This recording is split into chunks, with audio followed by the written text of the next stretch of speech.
she's wearing a ring, she has a husband, but you still feel like she's giving you a signal. And here's the shocking part. You're not imagining it. In today's twisted world, married women have become the easiest prey, not because they're weak, but because too many men have become emotionally blind. This video will open your eyes to the brutal truth, why it happens, how it happens, and how to avoid destroying your soul by falling for it. And most importantly, we'll use the wisdom of Stoic philosophy to guide us through this uncomfortable but necessary truth. If you're tired of cheap entertainment and ready to grow into a man of calm strength and unshakable values, hit that subscribe button right now. Because of this channel, it's not for followers, it's for thinkers. You walk into a room, she's there. Elegant, confident, she's not looking for anything. Or so it seems. But you notice the subtle signals. A longer glance, a playful smile, a small touch that lingers just a second too long. Now pause. This is where most men fail. They confuse attention with invitation. They confuse chemistry with consent. They confuse loneliness with permission. Here's the brutal truth.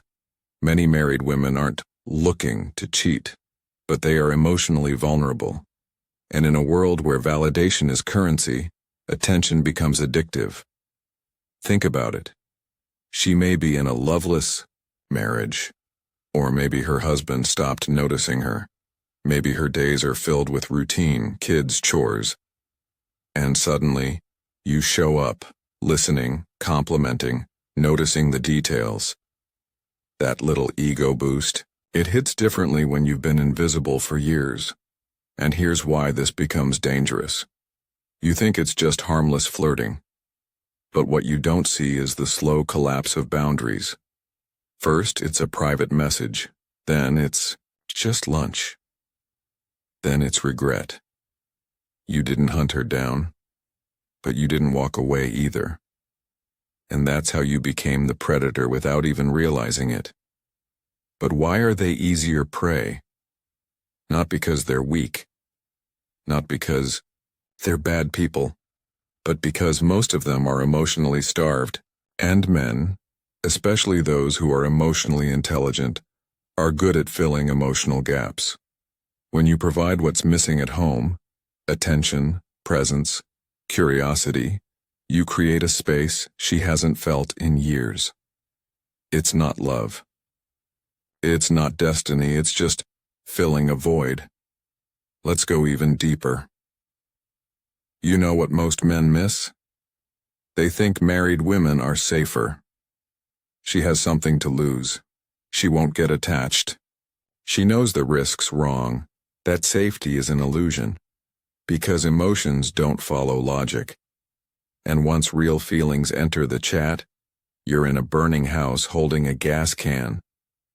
This is where Stoicism steps in, to teach us how to see clearly before we ruin everything.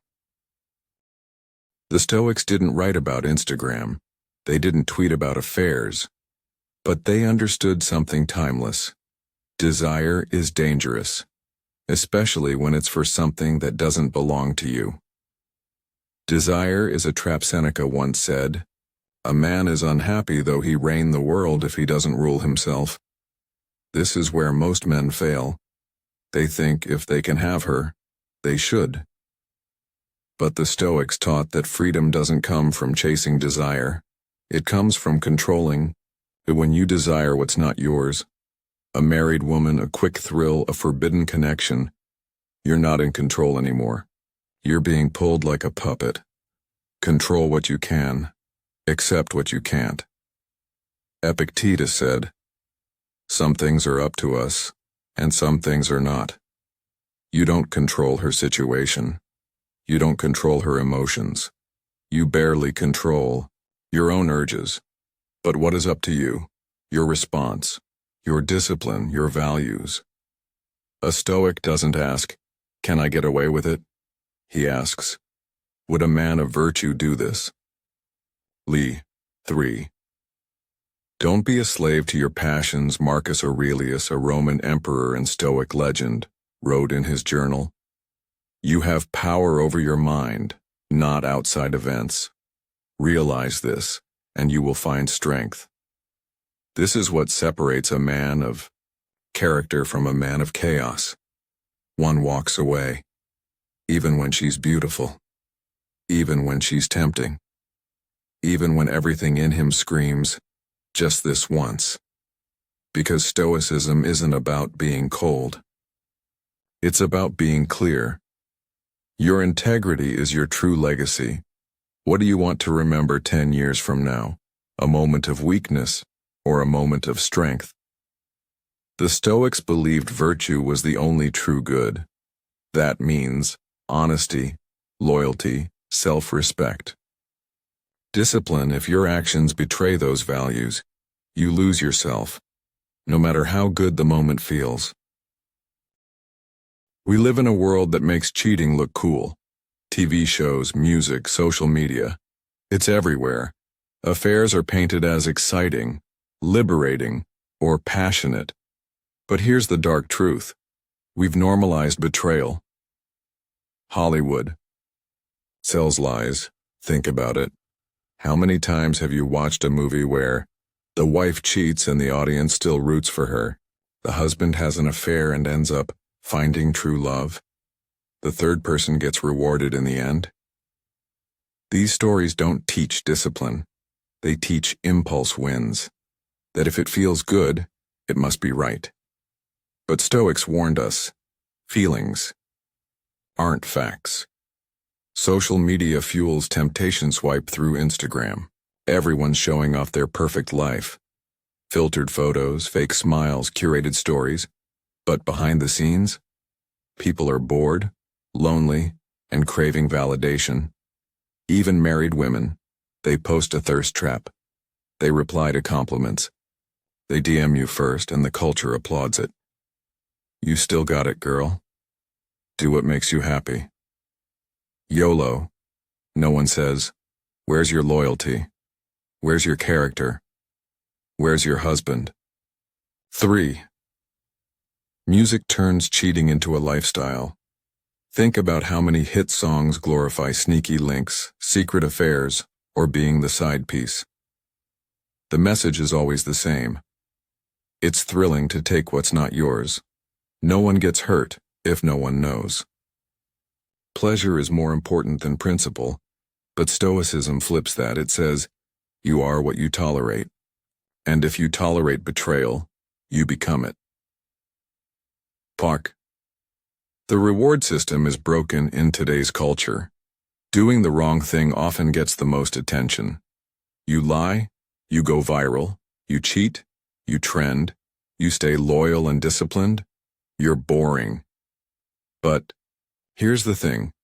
Just because the crowd is clapping doesn't mean you're on the right stage. This is the world we're living in. And if you don't train your mind, the world will train it for you. That's why the next section matters more than ever. Because now we're going to compare the two mindsets, the man who falls and the man who walks away. Two men, same situation. A married woman flirts, opens up, gives signals. One man takes the bait. The other man walks away. What's the difference? Let's break it down. The predator's mindset. If she wants it, it's not my problem. He removes himself from any responsibility. He sees opportunity, not consequences. It's just fun, not serious. He convinces himself it's harmless, casual, no strings attached. But feelings don't play by those rules. Her marriage is her business. He avoids guilt by pretending he's not involved in the damage. But enabling betrayal is still betrayal. She's choosing me. His ego feeds off being the one who pulls her away. It's not love.